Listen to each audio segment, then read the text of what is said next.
اعوذ باللہ من الشیطان الرجیم بسم اللہ الرحمن الرحیم۔ سب ویڈیو دیکھنے اور سننے والوں کو السلام علیکم۔ ہمارے چینل کے پیارے ویورز، آج ہم تلاوت کریں گے سورہ رات کی آیت نمبر 16 یعنی کہ آیت نمبر 16۔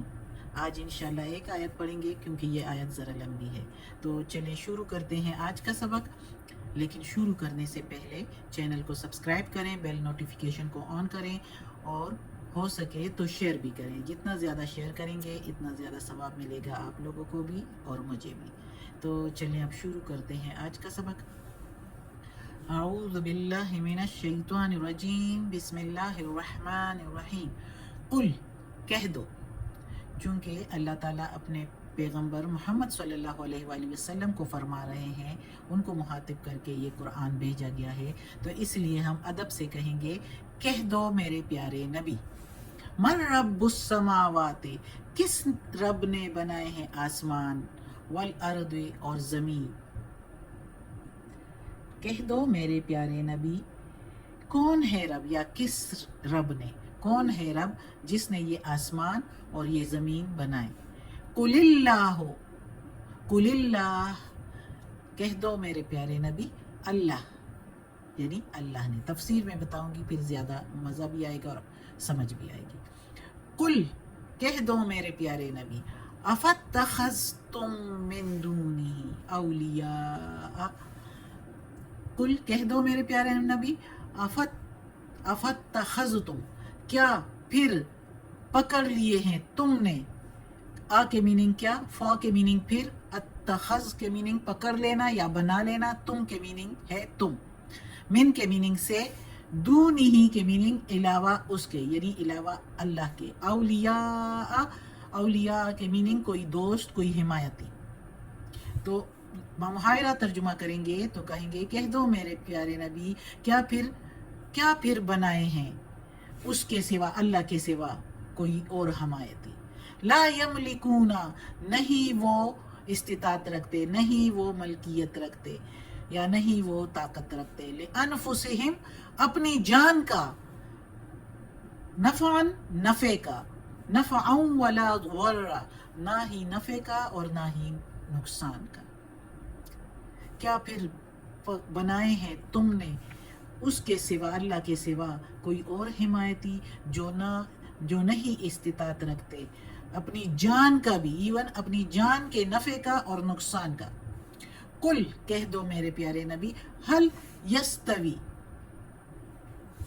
کہہ دو میرے پیارے نبی، حل کے میننگ کیا، یستوی برابر، یستوی الاعمی والبصیر، کیا برابر ہو سکتے ہیں اندھے اور دیکھنے والا، کوئی اندھا یا اور دیکھنے والا، ام حل، یا کیا، تستوی الظلمات والنور، کیا برابر ہو سکتے ہیں اندھیرا اور اجالا، تستوی کا میننگ بھی برابر ہی ہو سکتے ہیں، اور ظلماتوں کے میننگ اندھیرے، والنور کے میننگ اور اجالے، روشنی۔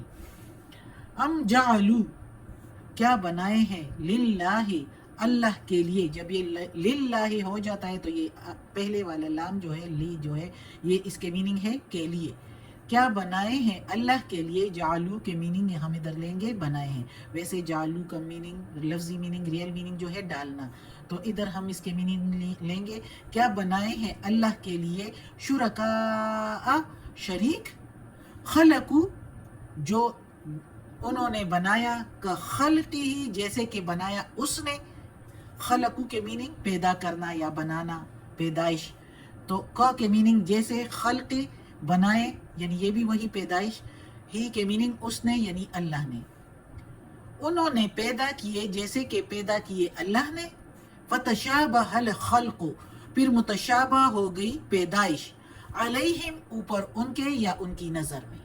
تفسیر بتاؤں گی تفسیر میں تو پھر زیادہ سمجھ آ جائے گی انشاءاللہ۔